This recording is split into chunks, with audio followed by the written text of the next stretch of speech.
चौक पर गया, एक डॉक्टर से बोला कि डॉक्टर साहब हम डॉक्टर बनना चाहते हैं। तो डॉक्टर नीचे से लेकर ऊपर तक देखा, बोला कुछ पढ़े हो? बोला नहीं, अंगूठा छाप। बोले डॉक्टर कैसे बनोगे? बोला बन जाएंगे, आपके आगे पीछे एक रहेंगे, डॉक्टर बन जाएंगे। डॉक्टर कंपाउंडर में उसको रख लिया। 2-4 महीने हुए ना तो वो इंजेक्शन देने के लिए सीख गया। इंजेक्शन देने के लिए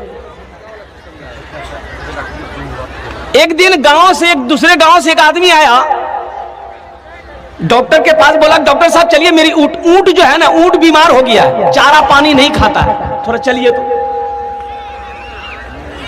ये डॉक्टर वो जो लड़का था ना बुधवा, वो जो सीख रहा था, उसका नाम था बुधवा। बोला बुधवा बैग में सब सामान लो। सब सामान लिया और डॉक्टर के साथ में गया। तो डॉक्टर जब वहां गया, देखा ऊंट पेड़ से बंधा हुआ है, नट्टी में हाथ दिया डॉक्टर उसका, तो देखा कि कोई मजबूत चीज जो है ना यहाँ नट्टी में अटकी हुई है। तो डॉक्टर को आइडिया मिल गया कि कोई चीज ये ऊंट खाया है, यहाँ अटक गया। तो अच्छा बोला कि अच्छा ठीक है। ऊंट वाले से बोला ऐसा करो 2 पत्थर लाओ। वो ऊंट वाला गया, 2 पत्थर लाया। एक पत्थर यहां रखा, डॉक्टर एक पत्थर से मारा ना, वो जो मजबूत शय वो चीज थी वो अंदर चला गई। वो अंदर चली गई तो ऊंट अच्छा हो गया, दाना भी खाने लगा, चारा भी खाने लगा, पानी भी पीने लगा, ऊंट अच्छा हो गया। ऊंट वाला खुश हो गया, 50% निकाल के डॉक्टर को इनाम दिया। अब वहां से जब चले तो बुधवार रास्ता भर सोचते जाता, अरे बाबा डॉक्टरी में तो कुछ नहीं है, एक पत्थर रखो, दूसरा पत्थर से मारो, आदमी अच्छा। बोला कोई मेहनत नहीं है। सोचते हुए आ रहा था। डॉक्टर बोला भाई क्या सोच रहे हो तुम? कुछ सोच रहे हो, कुछ बोल नहीं रहे हो? बोला डॉक्टर साहब हम सोच रहे हैं कि कल से ना अलग हम डिस्पेंसरी खोलेंगे। बोला कहा है? तो डॉक्टर कौन डॉक्टर बैठेगा? बोला हम खुद है डॉक्टर। बोला तुम क्या जानता? बोला जो हम जान गए, अब आपके साथ नहीं रहेंगे, हम डॉक्टर बन गए। अब बीवी, अब बुधवा की बीवी कौन होगी? बुधनी। रात में आया, बीवी से बोला हम डॉक्टर बन गए। बुध ने भी खुश, तमाम जेवर निकाल करके दे दी। ये बुधवार अरिया गया, जेवर बेचा और सब सामान, आला फाला, इंजेक्शन फिजिशन दवाई जो समझ में आया घर में लेके आया। कोई पेशेंट नहीं। बस्ती वाला जानता था ना कब का डॉक्टर है ये। वो भूले चूले एक दिन बैग में सब दवाई लिया, सामान लिया, अब बस्ती बस्ती घूमने लगा, दूसरे बस्ती चला गया। बकरी बीमार, भैंस बीमार, गाय बीमार, ऊंट बीमार, आदमी बीमार, बच्चा बीमार, इलाज करा लो। एक नौजवान निकला, बोला डॉक्टर साहब हमारे में यहाँ पे मार जा होते। बोला चलो। ये गया, बुढ़िया बिस्तर में लेटी हुई थी, गया उसका नट्टी में हाथ डाला। वो नौजवान कहता है कि नट्टी में कुछ नहीं है, मेरी माँ को बुखार है। तो उसको बोला डॉक्टर तुम हो कि हम हैं? बोला नहीं डॉक्टर तो आप हैं। तो बोला जाओ 2 पत्थर उठा के लेके आओ।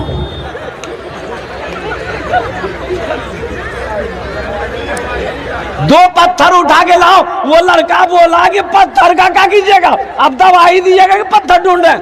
बोला कि डॉक्टर तुम हो कि हम हैं? बोला नहीं डॉक्टर तो आप हैं। बोले जब 2 पत्थर ले गया। ये नौजवान 2 पत्थर लेकर आया, बुढ़िया बैठी हुई थी, उसको सुलाया, बुढ़िया को सुलाया। अब ये डॉक्टर बोला, ये बुधवा बोला कि ऐसा करो इधर आओ।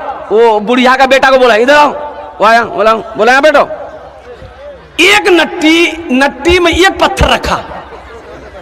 अब बुधवा बोला कि उसको पकड़ो, कस के पकड़ को रखो, पत्थर गिरने नहीं पाए। 1 पत्थर लेकर बुधवा खड़ा हुआ, मारा पत्थर में पत्थर, बुढ़िया खत्म।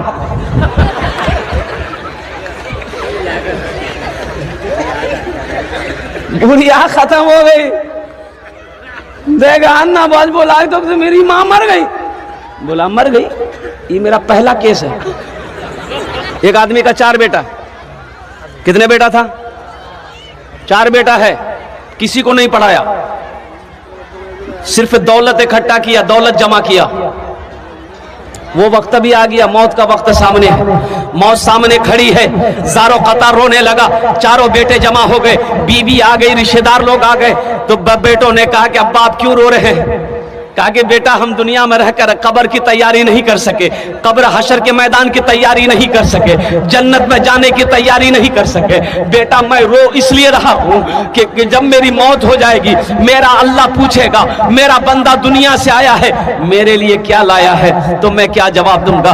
बेटा लेकिन सुनो, मेरी एक वसीयत है, जब मैं मर जाऊं बेटा, मैं जब मर जाऊं ना तो किसी कुरान पढ़ने वाले को लाकर, हाफिज कुरान को लाकर कुरान पढ़वा देना, मेरे हक में दुआ करवा देना, शायद अल्लाह मेरे गुनाहों को माफ कर दे। बेटों ने कहा कि अब्बा हम लोग तैयार है, एक वसीयत किया, अगर आपकी 10 वसीयत भी होगी हम लोग पूरी करने की कोशिश करेंगे। अच्छा हम बोल रहे हैं, आप लोगों को समझ में आ रही है? एक मर्तबा सुभान अल्लाह बोले तो माशाअल्लाह। बेटों ने वादा कर लिया, बाप का मरना था, मर गया, बाप चला गया। दोस्तों एक दिन इस चमन से आशियाना उठाना पड़ेगा। दोस्तों एक दिन इस चमन से आशियाना उठाना पड़ेगा। दोस्तों एक दिन इस चमन से आशियाना उठाना पड़ेगा। उठ गया जिस घड़ी आबोदाना, छोड़कर सबको जाना पड़ेगा। उठ गया जिस घड़ी आबोदाना, छोड़कर सबको जाना पड़ेगा। जाने वाला चला गया, रिश्तेदार लोग आए, गुसल दिया, कफन पहनाया, जनाजे की नमाज पढ़ के कब्रिस्तान में दफन कर दिया। अब चारों बेटा रात में बैठा मशवरा करने के लिए कि बाप की वसीयत थी किसी हाफिज कुरान को लाकर कुरान पढ़वा कर दुआ करवाना। तो उस जमाने में कुरान पढ़ने वाले बहुत कम थे, इक्का दुक्का लोग कुरान पढ़ने जानता था। तो 3 भाइयों ने कहा कि कहाँ जब हाफिज ढूंढे ले, अब्बा मल ले गेले, अब्बा जाने उसका अमल जाने कब्र जाने, हम लोग टेंशन नहीं लेंगे। उसका छोटा बेटा बोला कि नहीं, चाहे जो हो जाए, वो हाफिज जहां मिलेगा, मधेपुरा में मिलेगा, सुपौल में मिले, हम उसको लाएंगे। वो निकल पड़ा।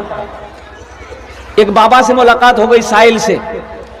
ये नौजवान ने कहा बाबा आप गली गली घूमते हो, आपकी नजर में कोई हाफिज कुरान है, कुरान पढ़ने वाला कोई है? तो बाबा ने पूछा बेटा क्या बात है? बोले मेरे बाप की वसीयत थी कि मेरे मरने के बाद किसी हाफिज कुरान को लाकर कुरान पढ़ाकर दुआ कर देना। तो बाबा ने पूछा बेटा तेरा घर कहाँ है? बोला अररिया।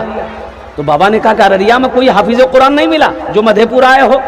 तो नौजवान ने कहा कि बाबा अगर अररिया में मिल जाता तो हम मधेपुरा काहे के लिए आते? तो बाबा सोचने लगा अरे वाह बड़ा अच्छा मौका है, जब अररिया में कोई कुरान पढ़ने वाला है ये नहीं है तो हम क्यों ना हाफिज कुरान बन जाए। कोई गलती पकड़ेगा? अबे गलती कोई पकड़ेगा? बोला जब अररिया में हैया नहीं तो हम हाफिज कुरान क्यों? दिले दिल सोचा। बोला बेटा तेरी परेशानी दूर हो गई। बोला कैसे? बोला सुनो हम हाफिज भी हैं कारी भी हैं, अथा कुछ नहीं पक्का जाहिल था, पक्का जाहिल। वो सोचा जब अररिया में कोई हैया नहीं है तो हम जो पढ़े कौन पकड़ेगा? कोई गलती पकड़ेगा? बड़ी मोहब्बत से लाया, खाना पीना खिलाया, बोला बेटा पढ़े। बोला यहाँ मत पढ़िए, कब्रिस्तान चलिए, मेरे बाप के कब्र में बैठ के पढ़िएगा। बोला जहां पढ़ा दो। जाके कब्र में बैठा, पढ़ना शुरू किया। ऐ खुदा मैं तो कुछ जानता नहीं, ऐ खुदा मैं तो कुछ जानता नहीं, ऐ खुदा मैं तो कुछ जानता नहीं, ऐ खुदा मैं तो कुछ जानता नहीं। बेटा समझ लेगा वाह मौलवी साहब बड़ा फरवर्ड पढ़े जी। दूसरा बेटा बोला कि ये छोटा होकर ला सकता, हमने लग, वो भी निकल गया भागलपुर गया, एक पक्का जाहिल को पकड़ के वो भी ले आया, घर में खिलाया पिलाया। बोला पढ़े। बोला यहां मत पढ़िए, मेरा छोटा भाई का हाफिज साहब कब्रिस्तान में पढ़ रहा है, उसी के बगल में आप बैठ के पढ़िएगा, ये जो सुना वहां हाफिज साहब है। बोला अब्बा अगर वो असली होगा तो जितना पैसा मिल रहा है उसका आधा उसको दे देंगे, घूस, आधा तो बचेगा। जब ये कब्रिस्तान पहुंचा तो देखा वो जो पढ़ रहा था, वो देखा कि लंबी टोपी लंबा कुर्ता, वो इतनी बड़ी दाढ़ी, वो सोचा हो ना वो असली ये होगा, ना ये असली था ना वो असली था। ये जब पहुंचा तो वो पढ़ना बंद कर दिया, बोला यही इसी के बगल में बैठ के पढ़िए। बोला बाबू तुम लोग घर जाओ, हम लोग पढ़ते रहेंगे। बोला नहीं, सामने में पढ़िए। तो पहला वाला बोला कि अब जो हुई असली है कि नकली है बात समझ में आ जाएगी। पढ़ना शुरू किया, ऐ खुदा मैं तो कुछ जानता नहीं, ऐ खुदा मैं तो कुछ जानता नहीं। ये दूसरा वाला समझ गया कि पक्का जाहिल है, तो भी पढ़ना शुरू किया, जैसन तू वैसन में, जैसन तू वैसन में, जैसन तू वैसन में, जैसन तू वैसन। तीसरा भाई बोला कि रे बाप ये दो हाफिज कुरान को ला सकता, हम नहीं ला सकते। वो भी गया एक जाहिल को पकड़ के ले आया, वो भी एक जाहिल को पकड़ के ले आया। चौथा भाई चौथा जाहिल को पकड़ के ले आया। बोला कि बाबू ऐसा करो